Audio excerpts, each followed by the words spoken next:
Hello, listeners. This is the Risky Planner Podcast. Thanks for tuning in.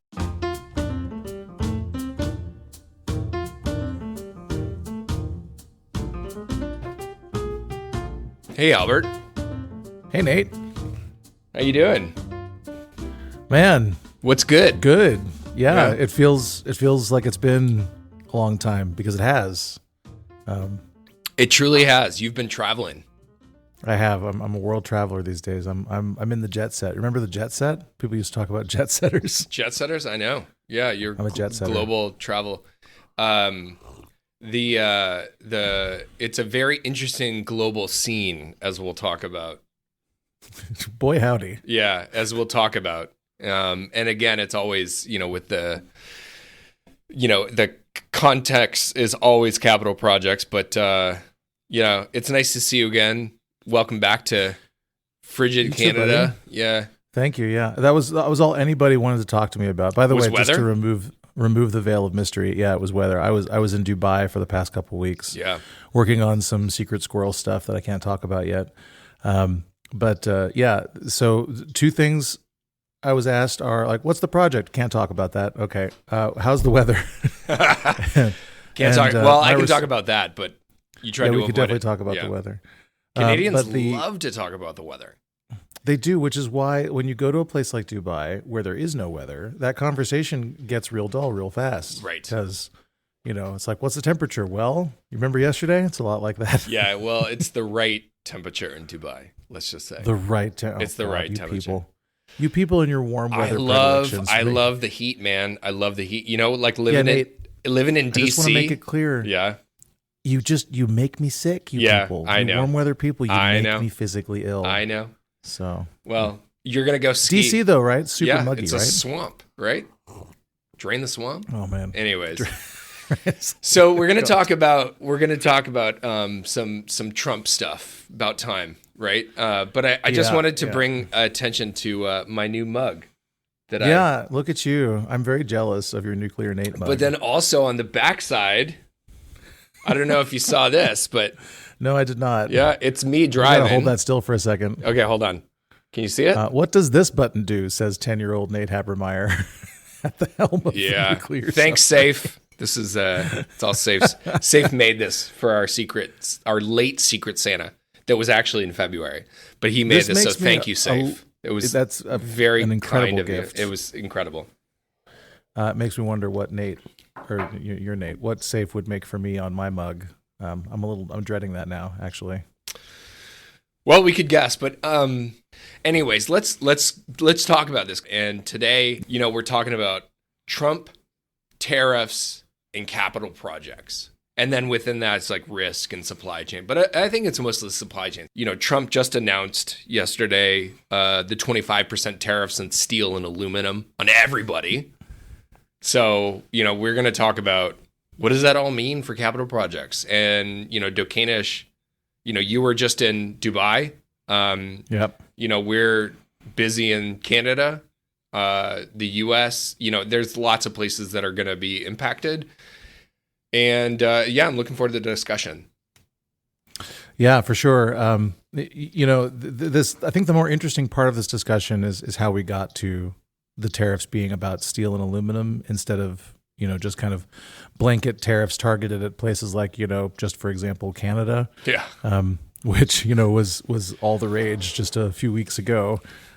This will, date this podcast by the time it comes out. But, now we're talking about steel and aluminum, which if you think, oh my goodness, well, everything's made of steel and aluminum. Yeah, you're right. But these tariffs maybe are a little bit, less impactful on the project landscape than you might think, unless you happen to be building something out of steel and aluminum in the United States specifically.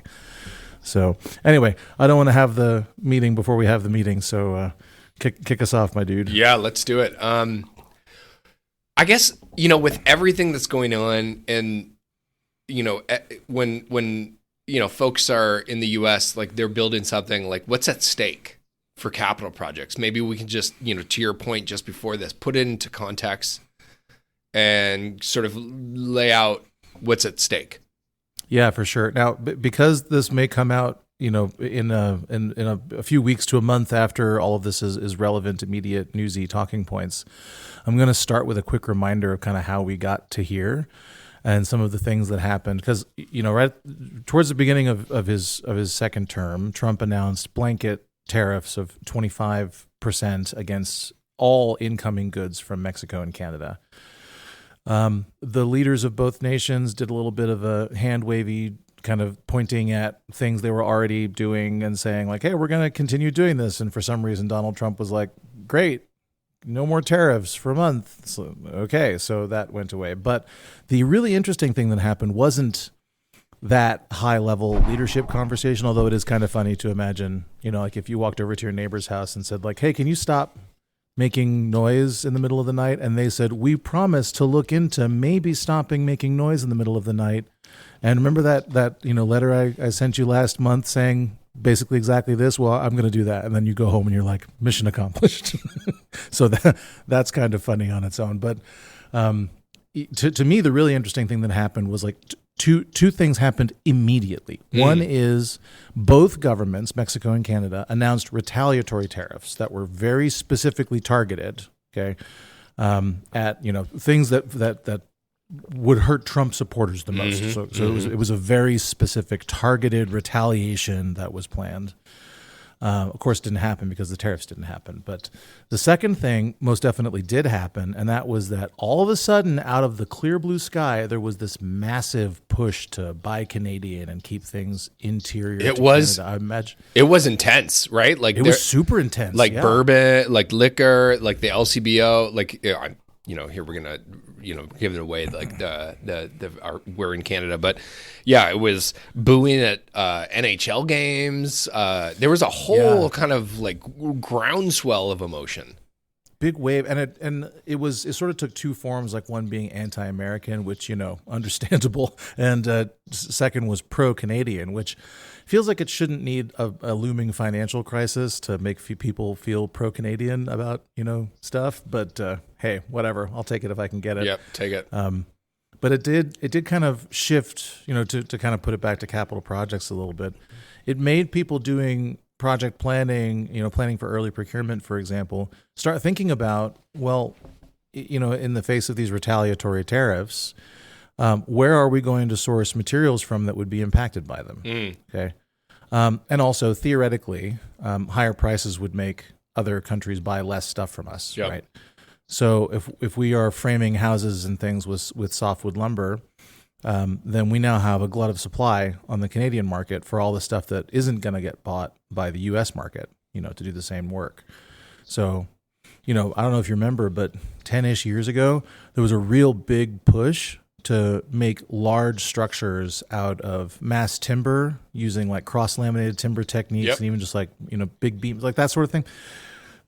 We worked on a few projects actually, Nate, that had cross-laminated mass timber structural components because there was all this, push to use it. We might see that again. Yeah, there's a big. I know it's popular in Scandinavia, that part of the world, and we have an office building down sort of by the water in Toronto that is built from that, and that went up, I think, probably 8 or 9 years ago.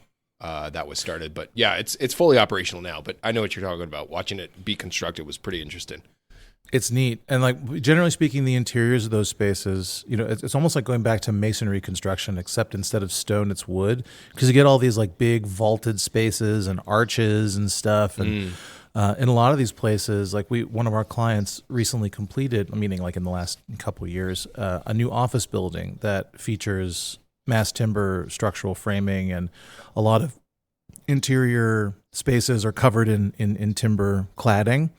And it's beautiful. Like it has this really warm sense about it. And every time I catch up with those guys and they're on, Teams calls with their backgrounds turned off, as I am now. Yep. You don't get this. You don't get white, painted background. You get this lovely, textured golden color all around, and it's just nice. So I would love to see that come back. Yeah, unlike the cabin, with the 1970s laminate. I'm into that too, though. I gotta say, it's true. I like it too. It's a nice sort of warm feeling. So yeah, you and I can both be broadly described as young grandpas. Yeah, I don't want to ignore the fact that like you and I, we are two Americans who became Canadians talking about the Trump and the tariffs and the capital project. So I mean, we've got a wealth of can I call it wealth of experience, or maybe it's just like let's just say we have more skin in the game than your average Canadian. Although that the foreign earned income like tax, there's a bill now to help us on our taxes. I refuse to engage in this conversation at the risk I may incriminate myself. Let's keep on moving. Actually, that's a good. So lumber is good. I think you gave some great context and background. Now let's pivot to now. Our friends down south running projects where their structural components are now just blanket 25% more expensive. Yeah, exactly. Yeah, so I mean that's kind of all there is to say. I mean, one of the things that was a big. I love how I said that's all there is to say, and then immediately started talking. Yeah, exactly. That's me in a nutshell. But the last round of tariffs, people spend a lot of time talking about how it impacted the auto industry, right? Yep. How all that material moves back and forth across the border multiple times. Well, you'll never guess what cars are made of: steel and aluminum. Oh, I'm just kidding. I wouldn't have guessed that. Right? They're not made of cross-laminated timber. That's a big. So what is it? But what does it mean for there's construction, there's infrastructure, there's ports, that are looking to there's maintenance that needs to happen. All of that is like that's steel, right? There's steel and there's aluminum for these projects. Like, what does that mean from like put yourself in your cost scheduler kind of role? Like, what does that mean for the capital projects that are? Here's the tariffs. Now I need to keep going, and we have deadlines to hit. So if you have an active project where you've locked in pricing for your basic material components like steel and aluminum, right? You're probably thinking, "Ooh, dodged a bullet right now." Yep. And that feeling will persist right up until your contractors slap you with change orders. So two possibilities are either that happens or it doesn't, right? So if you're on a project that already has locked in procurements, you might have an unpleasant few months of arguing with your suppliers about whether you need to absorb the cost of the tariffs or whether they do. Yeah. And if you do, then your project is going to go massively over budget. And if they do, then your suppliers run the risk of becoming insolvent and not being able to supply you anymore. So contractor insolvency is a huge, huge risk at project, program, enterprise levels. And we might be in a position where that risk is going to materialize a few times in the next few years if these tariffs continue. Because that's the other thing, right? Is like this is creating an air of uncertainty around material pricing. Yep. It's not like we are certain it will be 25% more expensive. It's we are uncertain whether these tariffs will survive another week. So if we're going to see sort of this contractor, owner operator struggle over who absorbs which costs, how is that going to impact CapEx going forward? Well, it's going to constrain it, of course. I mean, you have to either set more money aside for the materials themselves, or you have to set more money aside to mitigate risks that those materials will either be unavailable or more expensive. So, CapEx generally is all about planning. You meaning long-term planning. So you might have a CapEx forecast that goes out 5-10 years. And in most cases, that's underpinning a forecast that goes out 15, 20, 25 years. Okay? At the organizational level, this is the time frame on which large organizations that do major projects think. So, the only real way to guarantee that you have no impact from this kind of situation is to own your own verticals, right? Like to be vertically integrated and stand up your own processing and keep it in country, keep it in-house. Again,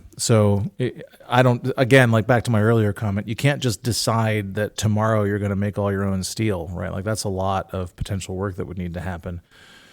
And yeah, there's on that subject, if you are an organization that makes cars, your core business is not doing basic material production or mining, So, and also it's not clear whether these tariffs apply to finished product only or Raw if it's materials. any intermediate product or raw materials, right? Because what if I'm processing my ore just over the border, does the aluminum tariff affect bauxite? Yep. I don't know. Yeah. Maybe it does. Boy, there goes the collar again. Look at that. So if you've locked in prices for your materials, then you're going to be impacted later with change orders potentially. What stage of planning is most impacted by this kind of uncertainty? Let's just say we're uncertain, right? We don't know what it's going to cost. So I think it's two. It's like your medium and your long term. Okay, your short term stuff, like you're going to get locked into an unpleasant conversation with your suppliers about change. You were probably going to do that anyway. It would just be about something else. Medium term, like if you've got a front burner capital project that's going through an early stage gate approval process, and you just got your budget approved at value X, and you have a significant chunk of material purchasing in there. Value X is now some factor of X. You don't know what that is. So you're going to have to go back to the drawing board, redo your estimates, and go get approval for some higher number. And that project will last however long it lasts. What do you mean by redo your estimates? Like, walk me through that process. Sure. So if you are doing a bottom-up cost estimate to justify like a pre-execution stage gate, okay. So first off, I used a lot of jargon just there, so I'll do a little bit of quick explaining what all that stuff. No, I've been in the business long enough. I know. I've been here for like 2 weeks. I know. Yeah, Nate's all, I know what that means. Yeah, I know what that means. Our listeners don't know. Yes, please. So, okay, first off, let me start with stage gating. Yep. Okay.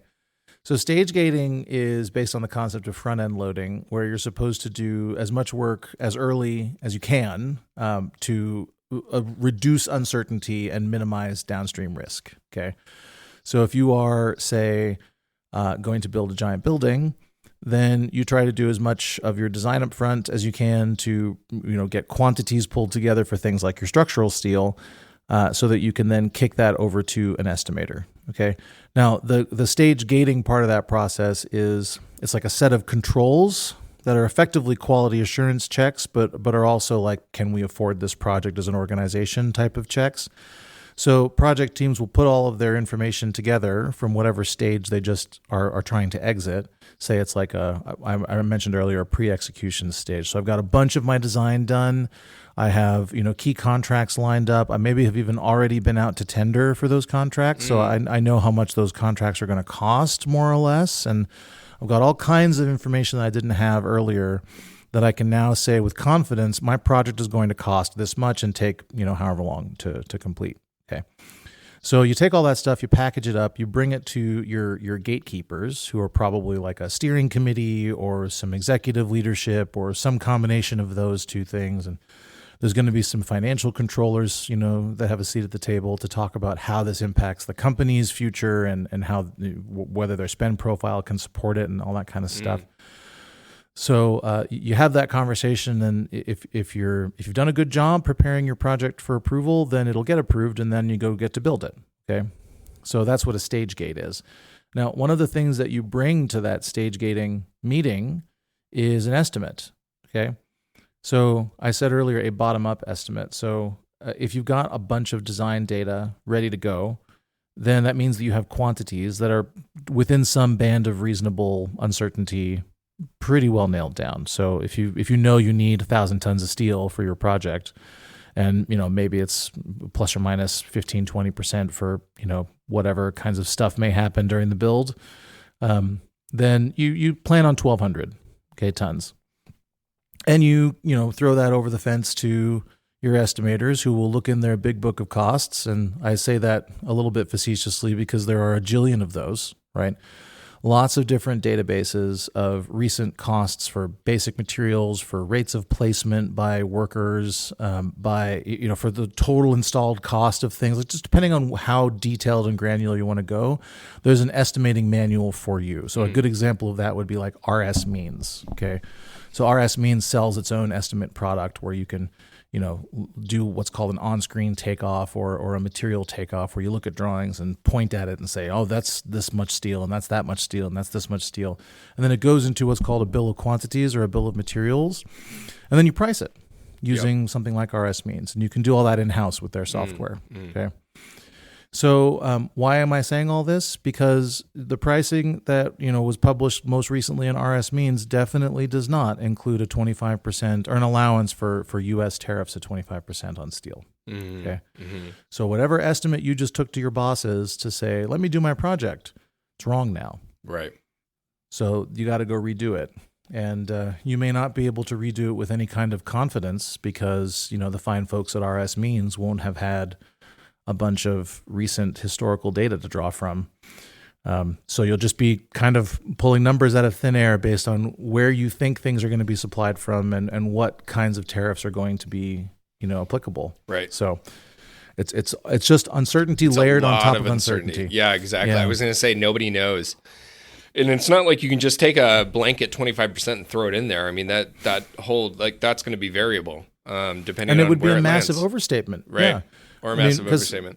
Mature contracting environments are going to include, materials from lots of different places. Yeah. Okay.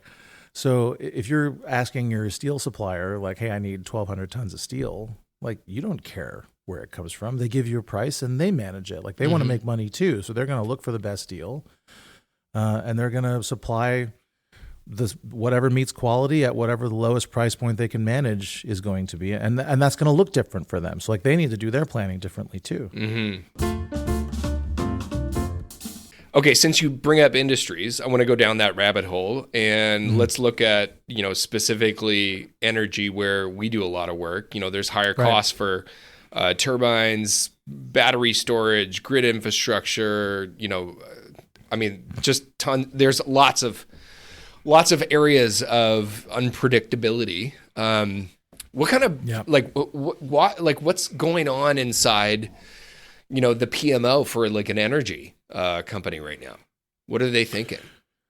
Well, if you are a large energy company, because every energy supplier, regardless of whether they're state-owned or private or where they are in the world, is bracing for a massive increase in energy demand because of things like AI and big data more generally, and the fact that you can't, if you're shopping for software, it's SaaS, right? Like there's almost no on-prem solutions left for your average everyday computerized tasks. So I mean, everything's happening in a data center, which means you got to build those data centers, which means you've got to supply them with electricity, which means that you've got to do.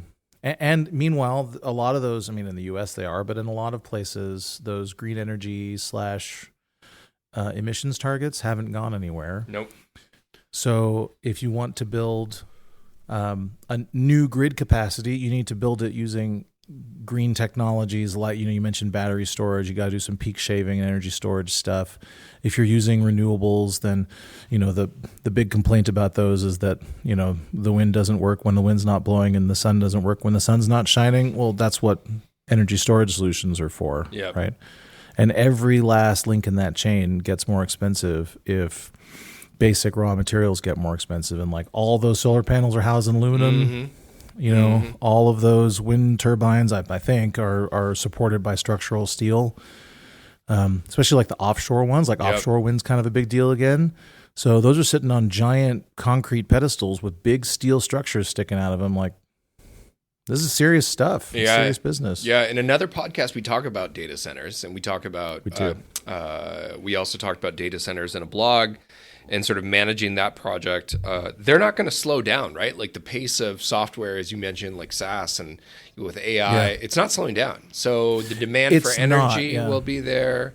The demand for construction is going to be there. It's just, everything's going to get more expensive, it seems.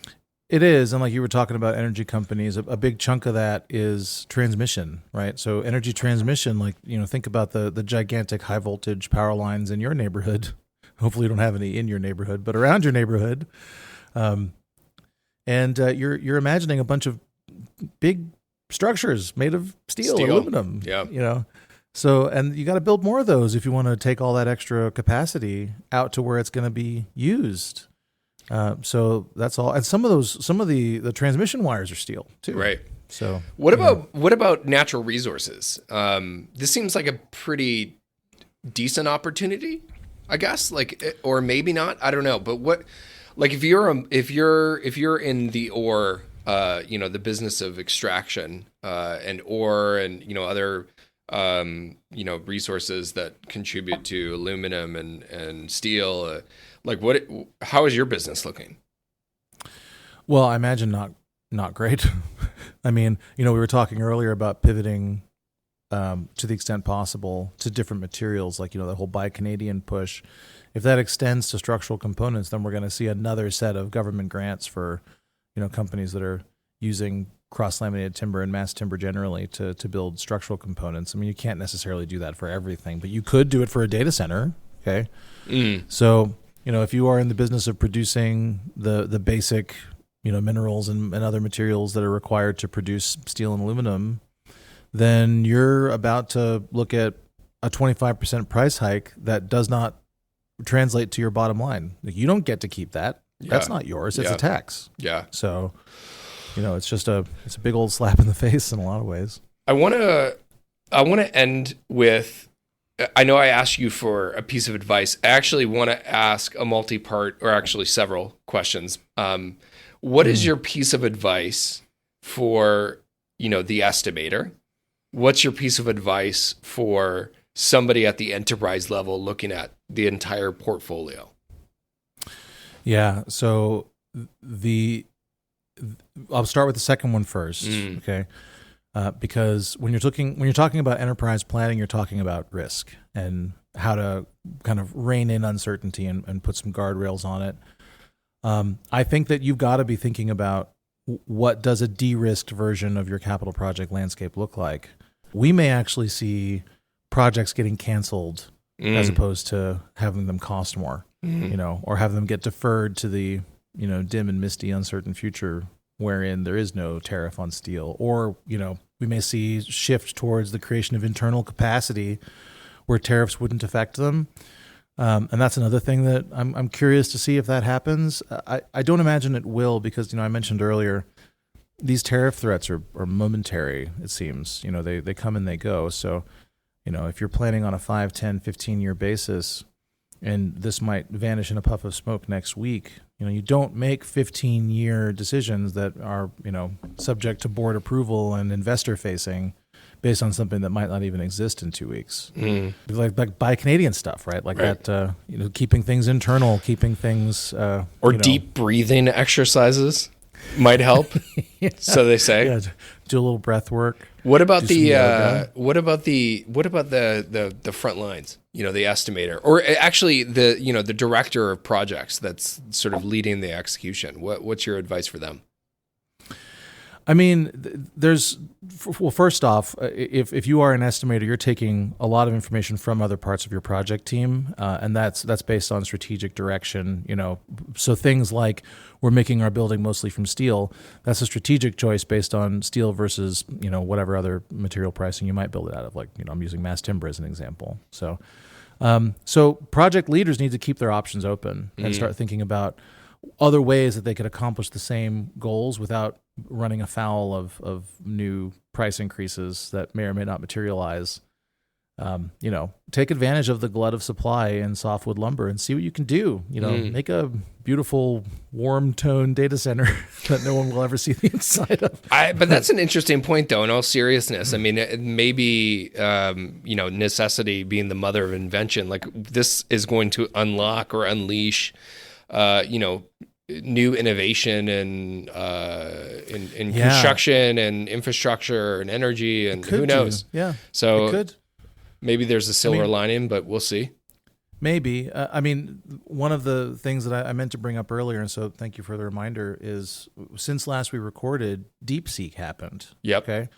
So, and by the way, again, for context, DeepSeek is a Chinese large language model that is an order of magnitude or more efficient than things like ChatGPT or Copilot or Gemini. The sort of, quote unquote American models are pretty power hungry, whereas the DeepSeek one is pretty efficient in terms of compute and power and GPU requirements. And I've seen videos of people getting a DeepSeek implementation running on a Raspberry Pi and a consumer grade video card. Right. Okay. Right. And that's pretty amazing. So that means that, if you are trying to build out capacity, you now have options other than just build giant data center full of top end NVIDIA card. Okay. Speaking of NVIDIA, they lost something like $600 billion in market cap as a result of the DeepSeek announcements. Did, yeah. It was a big drop. So a huge drop. And because the U.S. stock market is underpinned basically entirely by NVIDIA, there was a pretty generalized, stock market contraction that came along with that. Something like $1 trillion of value just vanished overnight. It did, yeah. So, obviously creative solutions are necessary in the face of something like that. Yeah, it remains to be seen anyways. Thank you, Albert. That was really interesting. Yeah, thank you, Nate. It's good to be back in the saddle, so to speak. Yeah. Thanks everybody for listening. We'll talk to you soon. Hey everybody, it's Albert here. Thanks for tuning in to the Risky Planner podcast. We hope today's conversation was informative and above all else inspires you to excellence in what you do. If you like today's episode, don't forget to rate, subscribe, and leave a review. It helps us reach more listeners just like you. I'd also like to thank Thompson Igbo for letting us use his excellent music on our show. If you like what you hear, check him out at igbomusic.com. That's EGBO music.com. Talk at you later.